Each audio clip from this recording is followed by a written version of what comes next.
Hello, welcome to Frank's School. 77th day, the 5th year, first video. Going on with my imaginary movie, Resurrection, the movie. This is the 11th video devoted to it.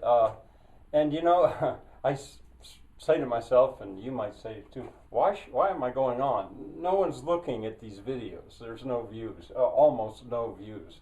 Why am I doing this? Well, I'm doing it for... I'll explain again very soon why I'm doing it. I could say, well, I'm doing it for my own satisfaction, but that's not really the case. But in any case, I'm going to go on, regardless of the views. I had a mistake there. I should have had, I said 5 and I had the Roman numeral 6 in the last video. Another thing, die Jahreszeiten. I don't think there's Jahreszeiten. I think I pronounced that with a W. That's the name, it means the seasons of Haydn, his oratorio. I mentioned that. Those are just corrections. Now, I'm going to give a beginning for Act 2, just a beginning. And then actually I'm going to largely stop with this detailed storytelling that I'm kind of doing. But I'll show that how it could begin anyway. And then I'm going to go on to some explaining things.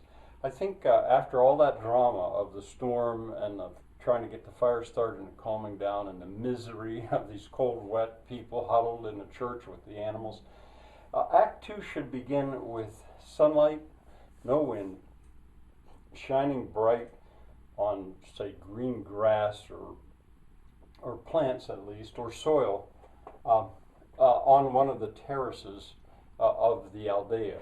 These terraces that are all overgrown because the Aldea has been abandoned and it's derelict.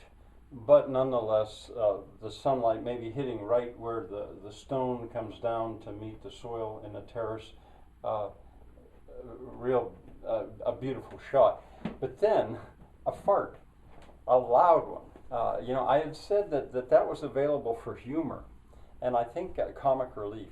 This might be a point where a big change in the movie could profitably occur here. That Act 2 will be very different from Act 1. This is that heavy guy, what was he, character number 4, I think, that came laboring up the hill, a little bit overweight. And as I say, I'll probably give you names for these characters soon. Anyway, as he wakes up, he does his thing.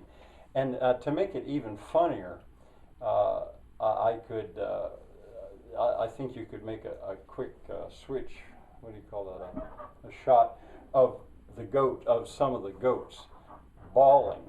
You know, when goats get startled, they run. All of a sudden, that's something about goats, they startle and take off real quick.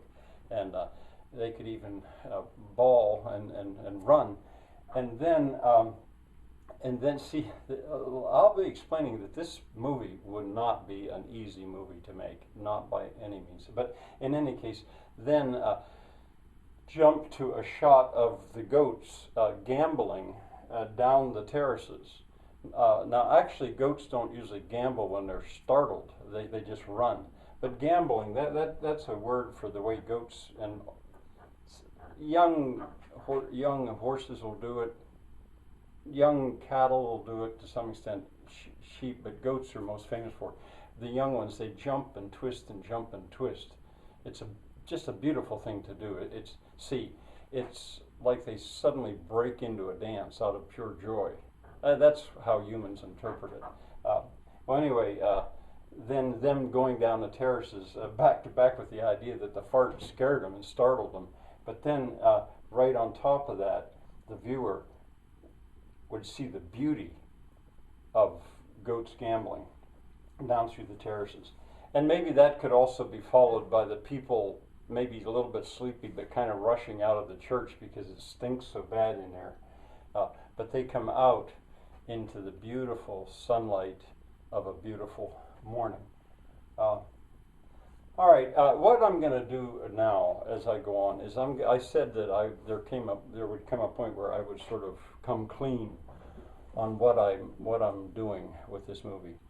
I'm not going to be willing to show all my cards quite yet.